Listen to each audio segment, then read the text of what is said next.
In the book of Jonah, it is related that the Lord prepared a great fish to swallow up Jonah, and Jonah was in the belly of the fish for 3 days and 3 nights. According to legend, it was a whale that swallowed Jonah, but the whale's throat is too narrow a passage for a man. Only a giant 1,000-pound grouper could have even temporarily inhaled Jonah. Although members of the grouper family vary greatly in size, they all feed by suction. When a grouper abruptly pops open its mouth, it can draw in and swallow whole prey nearly as large as itself.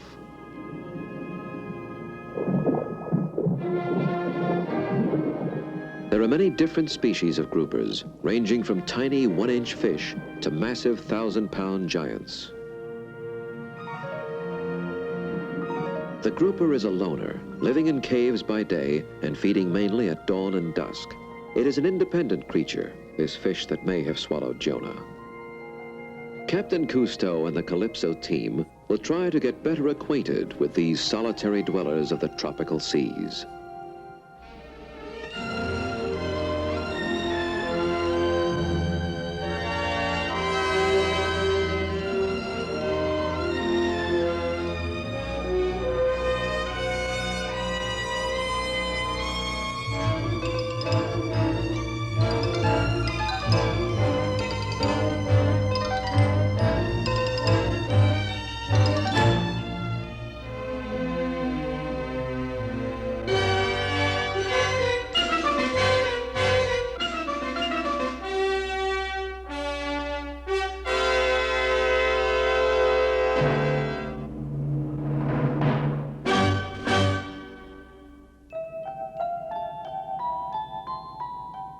The waters of Mexico's Yucatan Peninsula are abundant with many species of tropical fish.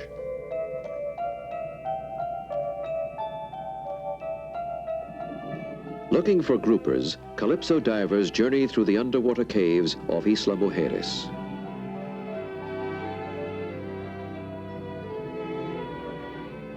The common fishes of the reef, grunts, surgeonfish, tangs, and amberjacks, travel in large schools.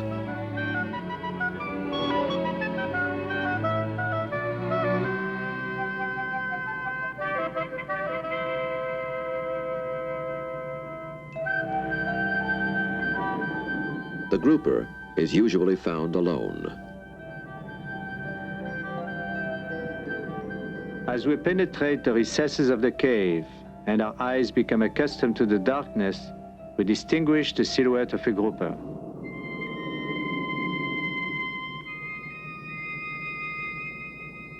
If it was indeed a grouper that swallowed Jonah, it must have been a giant cousin of this large fish.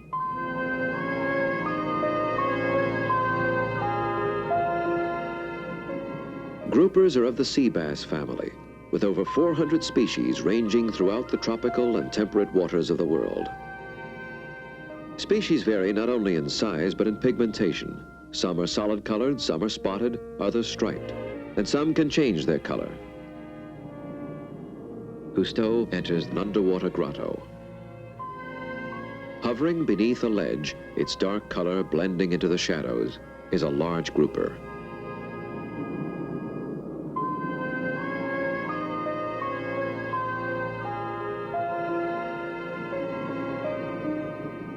Groupers are usually friendly and will even respond to hand feeding, but this one presents an open-mouthed display.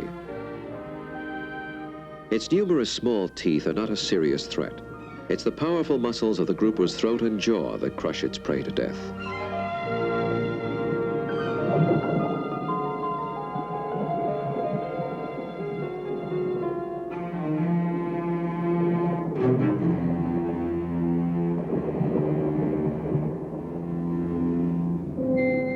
Suddenly, another loner of the sea is sighted.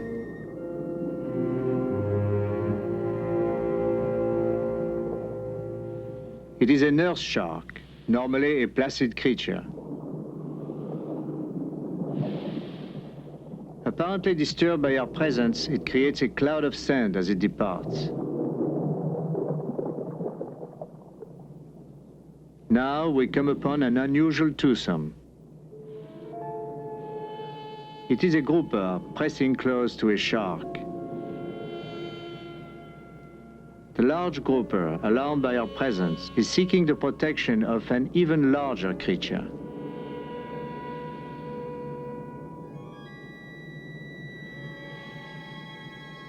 They seem strange companions, two unrelated giants huddled together in one small space.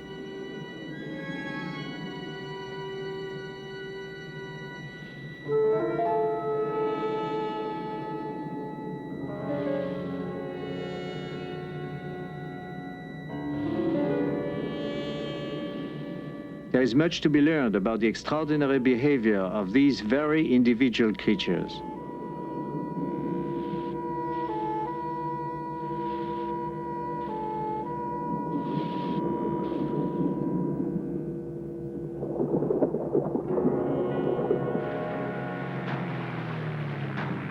A diving contingent from Calypso lands in Pacific waters off the coast of Mazatlan.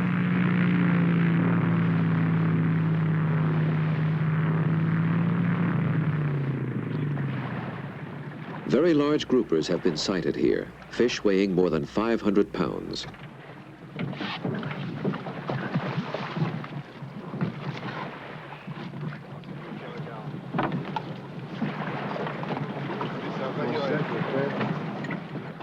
Philippe Cousteau has landed the PBY near a reef where the giant fish have been seen.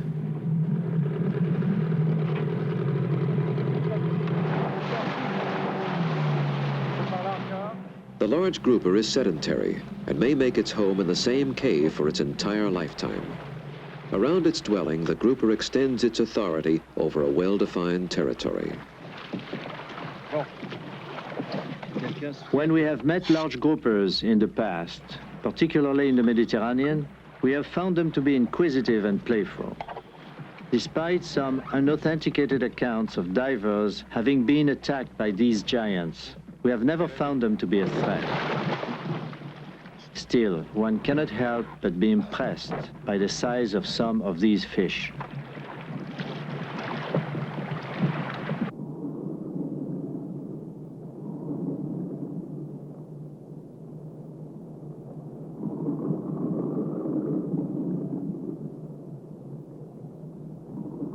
The long Pacific swell and the abundance of plankton make these waters more murky than those of the Caribbean. Aboard our seaplane, we carry only single tanks. Our time is limited.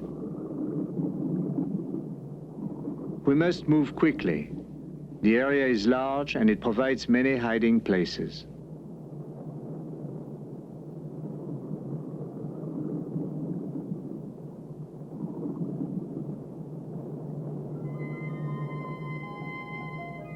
Out of the murky depth, a giant grouper. It must weigh over 600 pounds. Neither curious nor playful, the fish dashes away.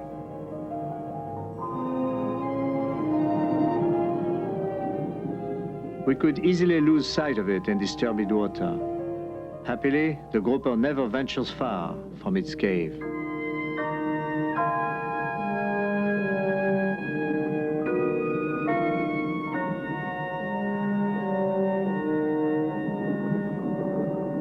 It selects its home under ledges and in caverns, leaving its den only to patrol its territory.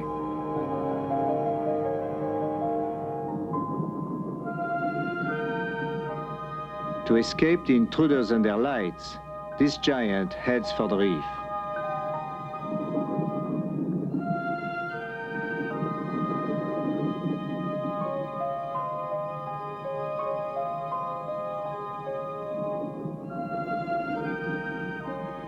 Like an ostrich, with its head under cover, it assumes the rest of its body is also protected. The grouper's size is its best protection. When it fails to discourage intruders, it displays an astounding defensive reaction, created by a powerful shuddering of the entire body. This extraordinary booming sound is created to frighten us away. If we had the time, we could most likely cultivate the friendship of this fish, as we have that of other large groupers in the past.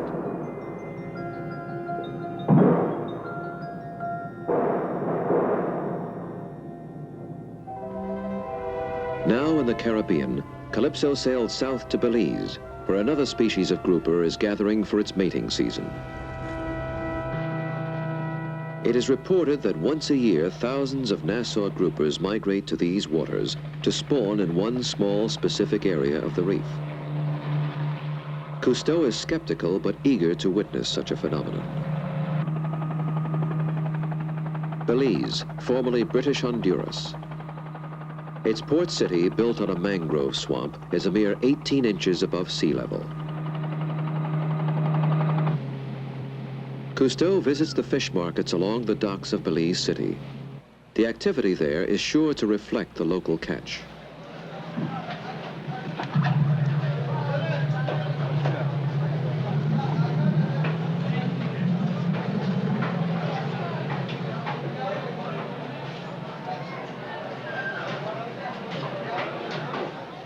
Weighing up to 30 pounds, the Nassau grouper has already made its appearance in the marketplace.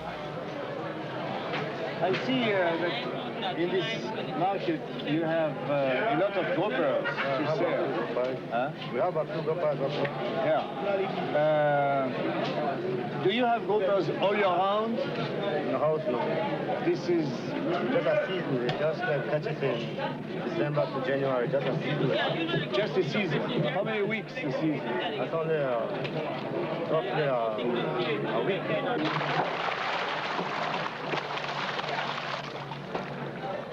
All along the dock, catfish churn the water as they feed on grouper trimmings from the markets.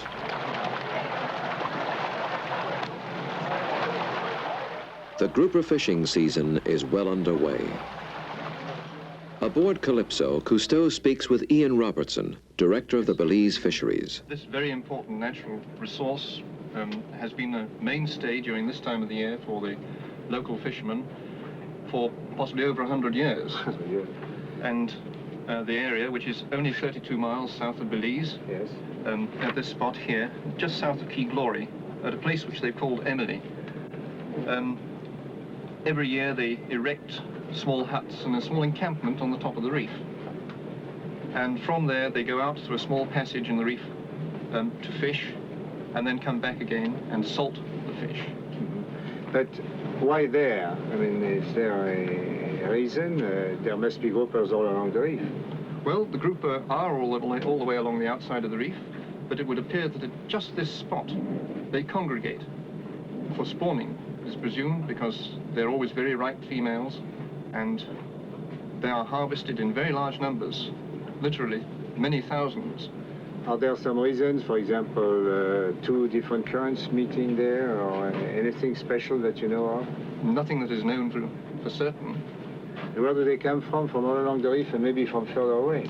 Could be, because even whilst they are concentrating at Emily, they can still be seen in fair numbers along the reef, but not in such concentrations. And where do they go after they... Nobody knows. That's most interesting. I think we will start with this, south from Belize.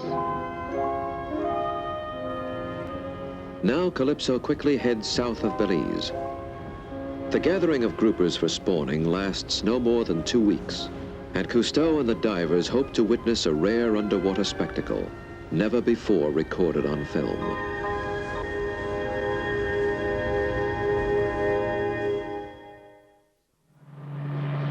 "30 miles south of Belize City, Calypso's helicopter is dispatched.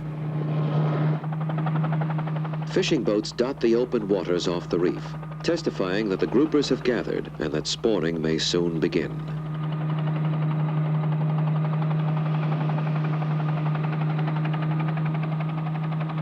A narrow pass through the breakers leads to the flat, shallow reef where a picturesque village has been erected for the occasion. Native fishermen work round the clock to take the greatest advantage of the short grouper season. The fisherman's village, built on stilts, is composed of self-contained units, each with a thatched hut, mooring, drying rack, and holding pen for storing live groupers. When the act of spawning is consummated, the groupers which have migrated here will quickly depart. Cousteau, accompanied by Bernard Delamotte, visits the village. Each year, for generations, the fishermen of Belize have built anew this floating village. Every year, with the arrival of the groupers, it goes up, and every year, with their departure, it comes down. Until now, these fishermen and their forefathers have taken from the sea enough to satisfy their modest needs with no damage to the grouper population. But now, with the introduction of the outboard motor, we wonder how many more years the groupers can support these fishermen now entering the age of mechanization. The groupers being caught range from 5 to 30 pounds each. Some are sold fresh at the market. The others are dried or salted to provide food all year round. We divers always have something to learn from fishermen. They don't get much bigger than these. This is about the biggest. I see.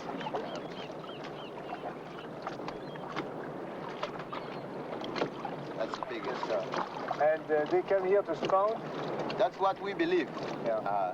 Do you Because find eggs when you open them? that's true. These are the eggs. Ah, yes. This is corn. Yeah. I have a fresh one here. Some of these that die, you see? Yeah. That's the fresh one. So that's a big one. So it shows that it is mature. Yeah. But this fishing you have since many, many years. Huh? Oh yes, I imagine it's been way back because Yeah. my father talks to me about it. And so my grandfather, you know. So it yeah. must have been a long time ago. Long, long time ago, and always the same. Always the same. Except that, say, 15 years ago, I used to come here and you used to get a lot of them. Much more, you know. Like you go out there in a day and you get 300-400. While now, it's hard, you know. You don't get that much. You just get a few. Why do you think it is that way? Well, too many people come here every year and they fish them out, And these fishes must be just migrating, you know. They come here, they spawn and they travel. So every year they're getting scared, you know, so they go to other areas to spawn. Do you know if they spawn, the opinion, they spawn all along the reef or just here? Just in that area you see there. Just in that area? Yes, there are two Wow. banks. Well, we call it a bank, right? It's shallow, and that's where they come annually. Calypso is anchored 50 yards south of the fishing grounds. The reef off Belize is 175 miles long, second in size only to Australia's Great Barrier Reef. Calypso's echo sounder indicates that all along the reef, the underwater topography is the same. Cousteau wonders if there is anything special below that serves to attract the groupers.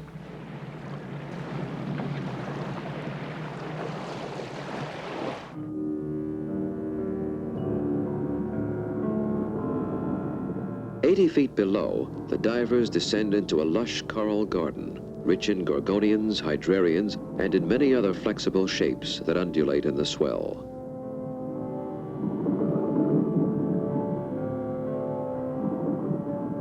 Although close to the fishing area, there is no sign of groupers.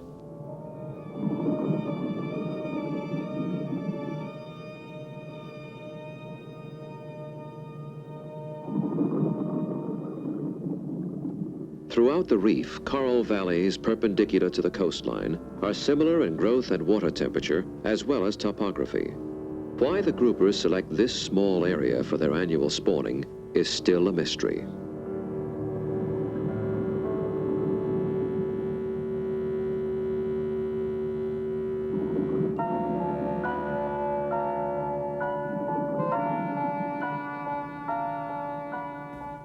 There is a pilgrimage of individual groupers, probably traveling from widely dispersed areas to join the aggregation at the spawning ground.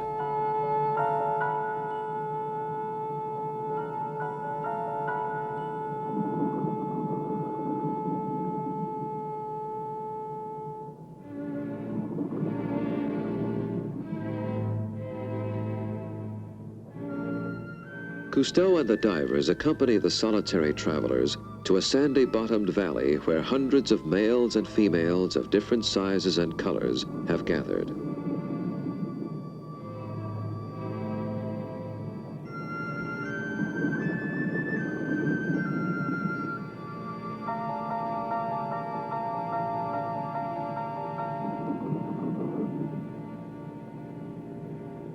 The reef walls and crevices seem filled to capacity.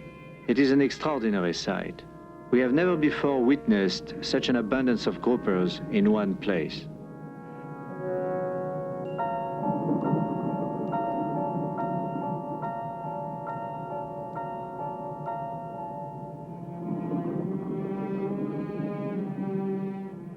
All groupers begin life as females and later change into males.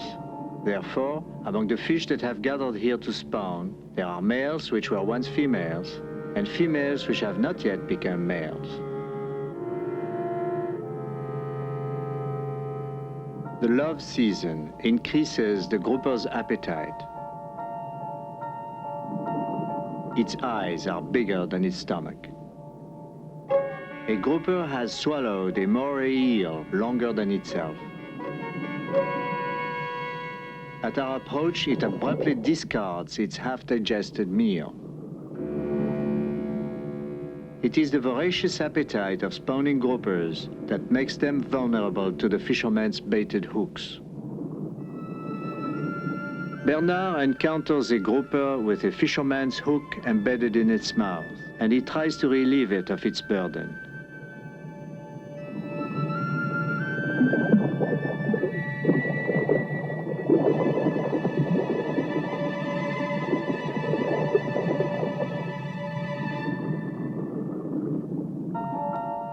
The fisherman's large hooks are no threat to the angelfish.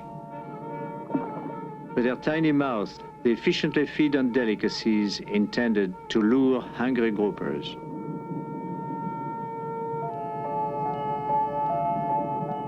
With their multi-hooked lines, the fishermen manage to catch a large percentage of the groupers that have gathered to spawn. Under any other circumstances, they would not be so easy to catch.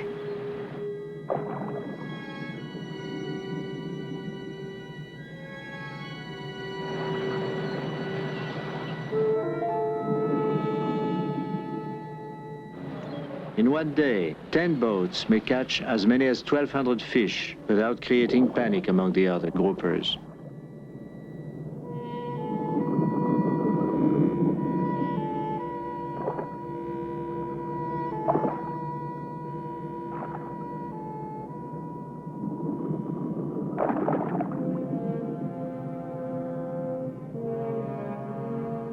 Once more, Bernard Delamotte attempts to release a hooked grouper.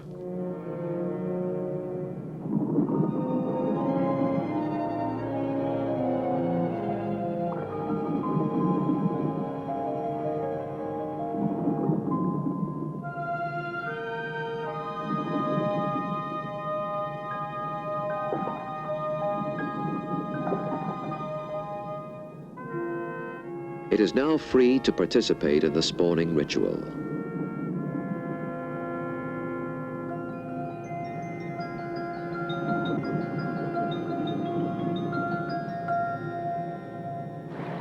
On the way to the surface, the grouper's air bladder inflates. It is now punctured and deflated, so the fish will be able to swim normally within the holding pen. Once the spawning is over, these fish will be sent to market. Meanwhile, much of the catch is stored alive in wired pens.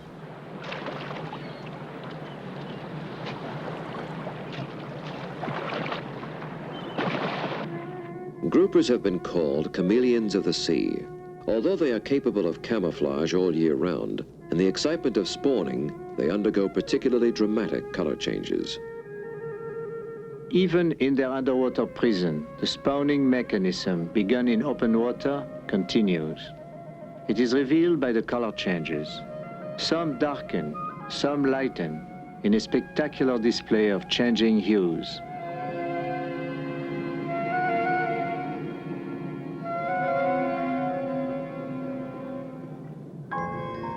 In open water now, we observe an accentuation of color change. Many of the groupers are losing their stripes and turning white.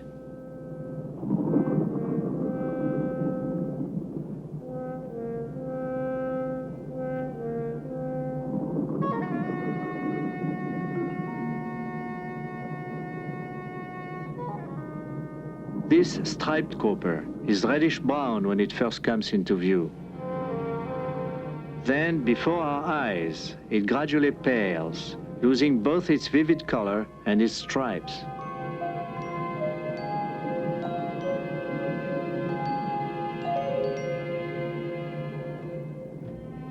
The spawning process is stimulated by both the release of odorous hormones and the visual display of multiple color changes.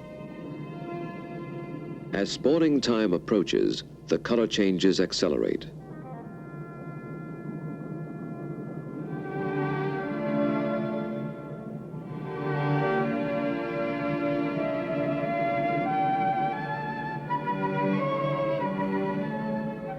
Spawning will take place in mid-water. At Belize, it has never been observed before. Now the spectacle will be recorded on film.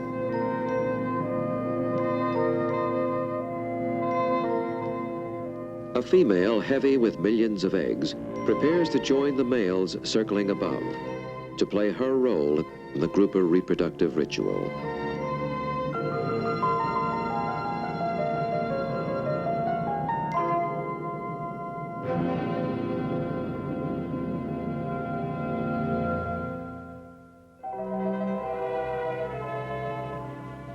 Along the reef south of Belize, the Calypso team prepares for a special dive.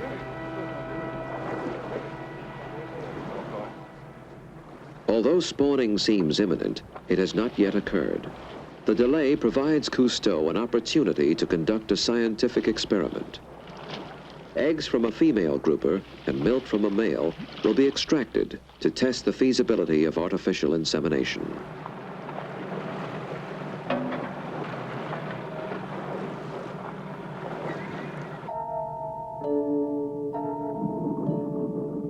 Bernard Delmotte approaches a female concealed in a crevice. MS-222, a deep anesthetic, is used to tranquilize the fish. The drug acts very quickly, though its duration is short.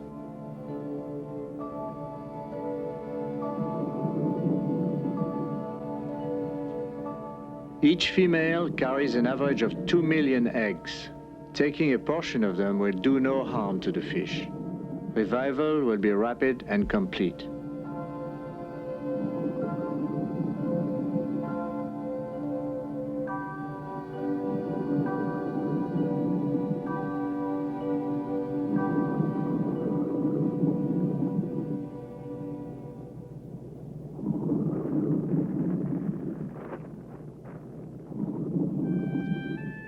A syringe is used to extract the eggs, which will be kept alive in a plastic bag for transfer to the saltwater aquarium aboard Calypso.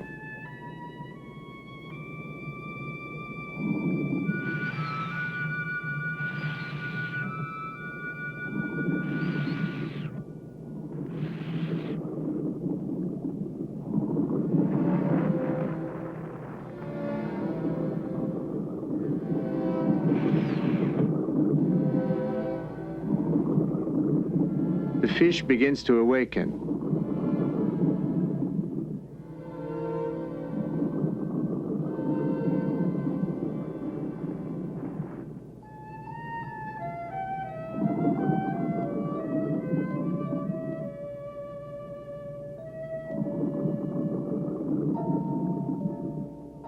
Unimpaired for spawning, the grouper departs. Now, to obtain the milt, the divers search for a male.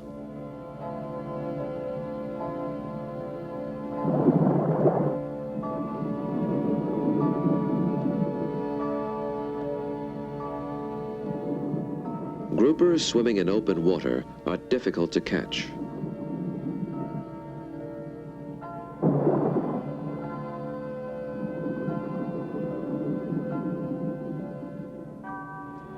time is running out.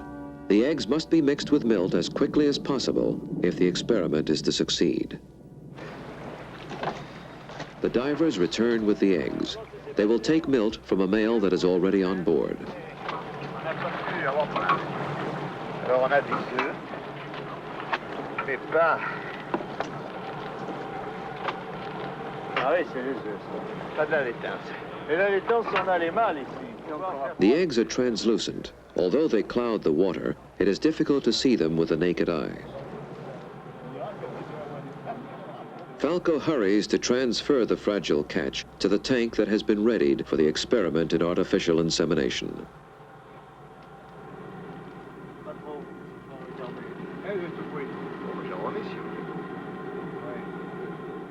The eggs are taken from the plastic bag and are carefully funneled into a gauze-bottomed tube in the aquarium. Voilà. Voilà, impeccable. Non, non, non, non. Il y en a plus, il y en a plus. Ça fait déborder les autres. Non, ils y sont dedans. Ils y sont. Non. Now the milt is taken from the male grouper, previously collected by the Calypso team. The milt from this male will be used to fertilize the eggs in the tube.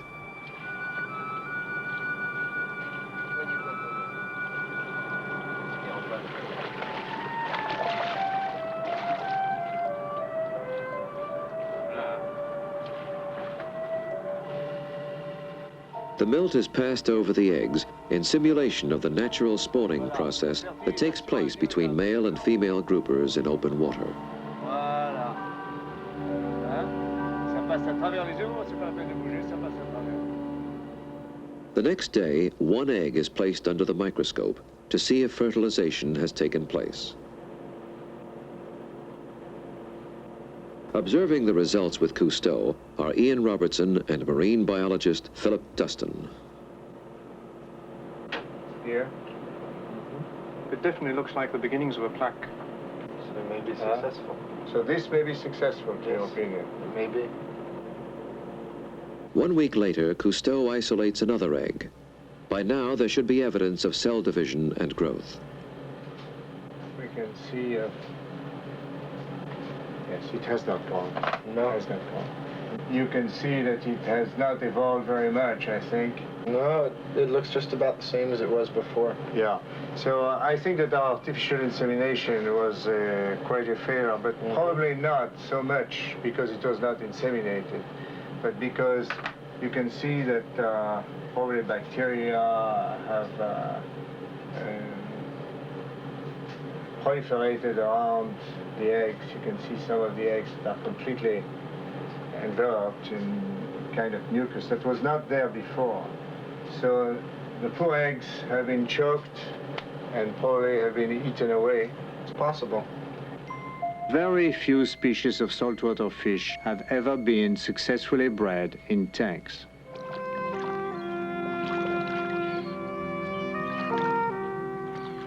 Once more at dusk, the fishermen return with their catch to their village on stilts.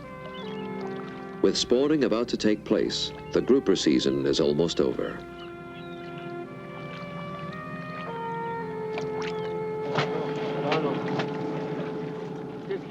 The Calypso team undertakes a night dive to observe the pre-spawning nighttime activities of the thousands of groupers that have assembled here.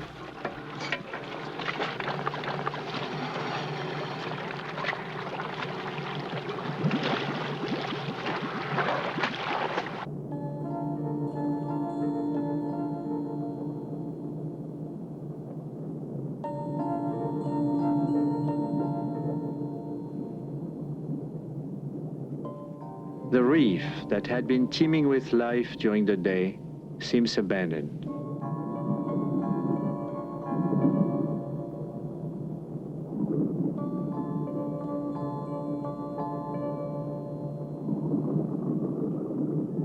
In the valley, which had been populated by groupers in the thousands, there is only eerie emptiness now.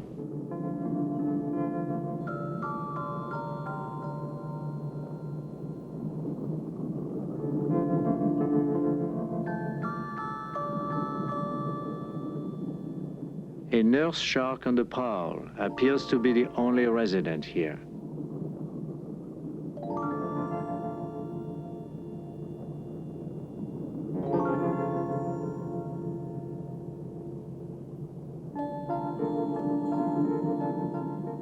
We are prowlers too, in search of the groupers at night.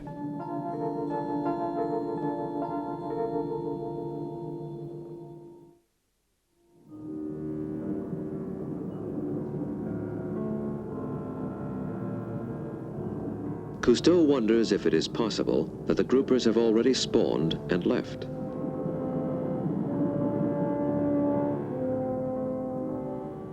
The fish are still there. Crowded together, they have retreated for the night, concealed in the network of cavities within the reef.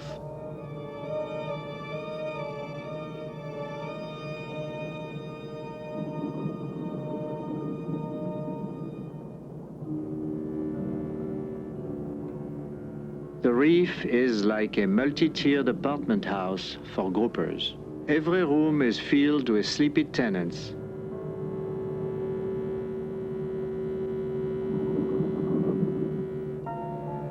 They appear to be in a state of suspended animation as they rest in their hiding places.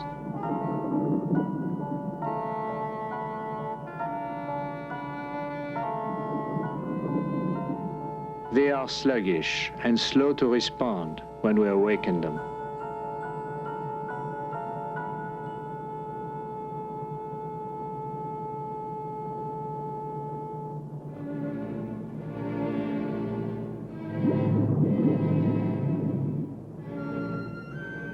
As if in a stupor, this fish collides with the reef.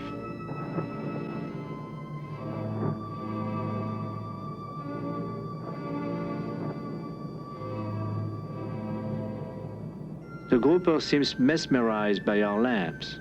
It may be that its biological clock is slow to adjust to our artificial sunlight.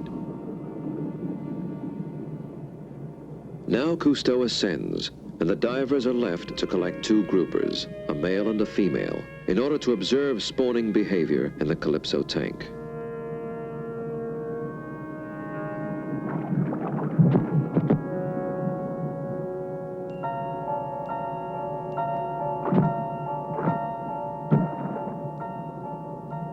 A male swims toward a protective hole in the reef, and Bernard is ready.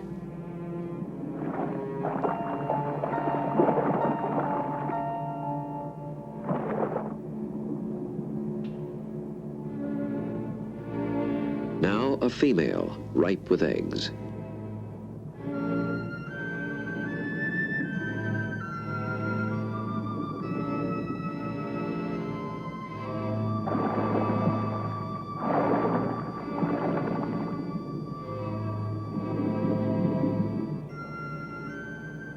Bernard caresses the fish to reduce its stress, and then signals that he has a female ready to join the male topside.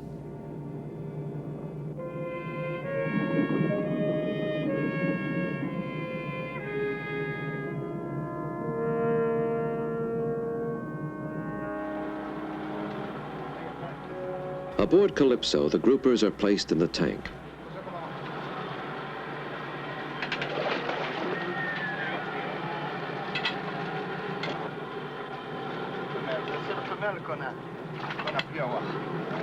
They are temporarily put in with the male which was previously collected and which will soon be transferred to a storage basin so as not to interfere with the behavior of the new couple.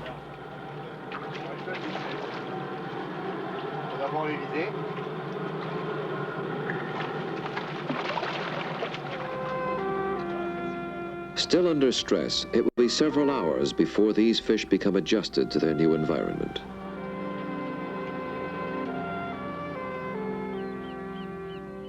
Another dawn. This may be the climactic day of the spawning ritual and the end of the fishing season.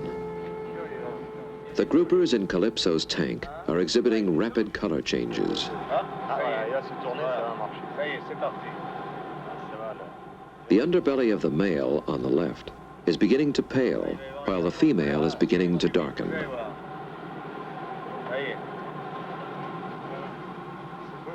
In less than a minute, the male's underside turns almost completely white, and the rest of its body has changed from light orange to a rich rust brown. The female stripes have almost disappeared. Il a totalement changé de couleur. Hein? Ouais, il est devenu rouge en Totalement, haut, ouais. blanc en bas. Ouais. Hein? Bien comme on les voit au fond de l'eau. Et alors par contre, L'autre est devenu plus l'autre devrait devenir blanc. Cousteau observes that captivity does not impede the biological imperatives of courting groupers.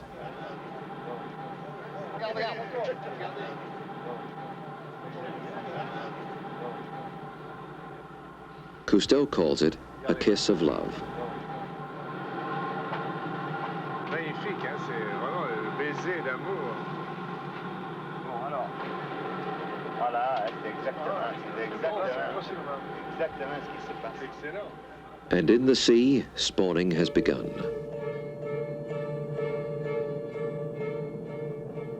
We know why groupers have to congregate to spawn. The fish gather to better ensure the fertilization of eggs before they are carried away by the currents. What is still a mystery is why, over the centuries, they have always come together at this very same spot.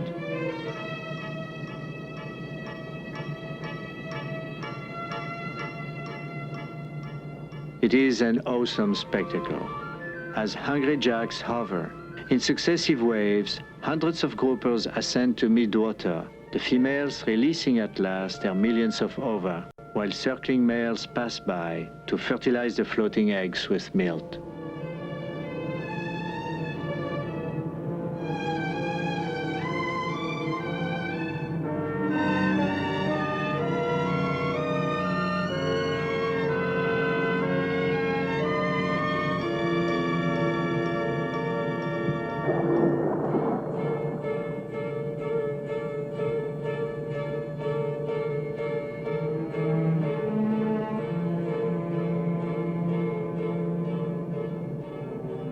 One after another, in spawning carousels, clouds of groupers rise, perform the act of life, and depart. Fertilized eggs are buoyant, and they drift like plankton at the mercy of the currents. Soon they will be carried long distances from here. Surviving embryos will ultimately populate Caribbean waters far from the spawning site.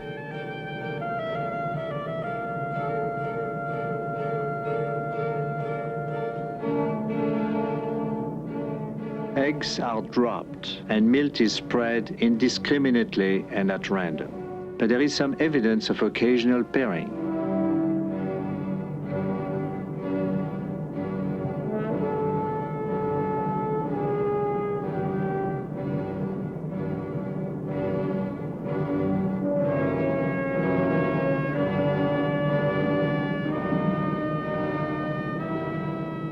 Some of the females, relieved of their eggs and apparently exhausted from the effort, now rest on the sandy bottom prior to their departure.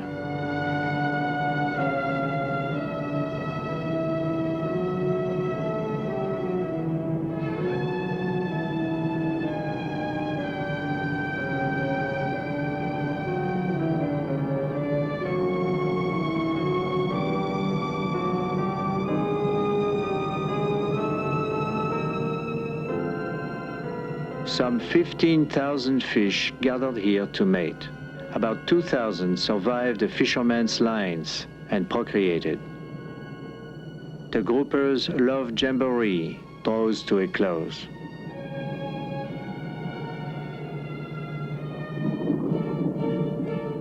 As solitary individuals, these fish have come from afar, instinctively drawn to gather here. And now, the purpose of their migration fulfilled, they depart. Soon they will disperse and return to their distant caves to resume their solitary lives.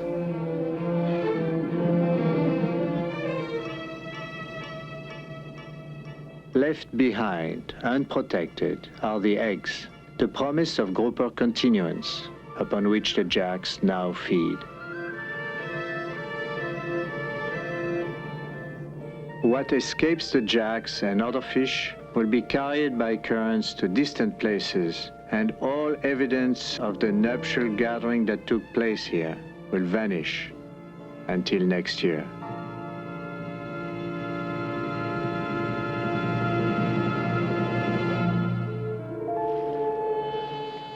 For the fishermen of Belize, the short grouper season has abruptly ended. Now their holding pens must be emptied, and the live catch they stored during the grouper gathering is speared for market.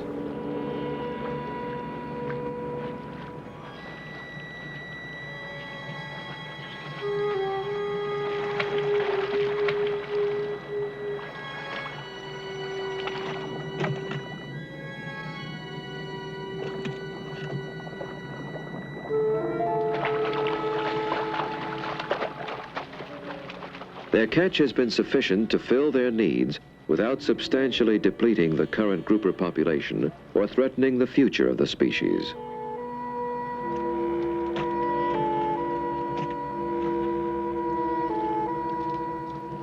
Cousteau is concerned about any increase in the fishermen's catch and questions the wisdom of exploiting any species during its reproductive period. We could say that the fishermen are actually taking between 75 and 85% of the groupers that come there. It's probably okay because it's lasting for dozens of years, but it shows that any improvement in the fishing methods that would increase this percentage to, let's say, 95%, that would probably be another story. And I think it would be very important to protect this area against any improvement so as to protect the living of these fishermen for the years to come. And the only way to do this, I think, would be to forbid any spearfishing in this area and any industrial fishing method in this small area, because it's very small. The area to protect is tiny, and it would be enough. La plaquette, ça c'est quel numéro ça? The groupers we had on board Calypso are tagged and returned to the sea. Alors le 27, mettez-le à l'eau ici, c'est son tour. Perhaps one day, one of these tagged fish will turn up and reveal where it is the groupers go.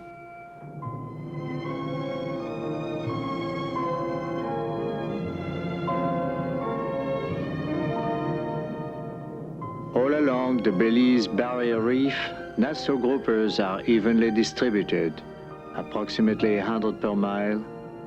If all the groupers of the 175-mile-long reef gathered for spawning, they would number about 17,000, which is approximately the number we witnessed.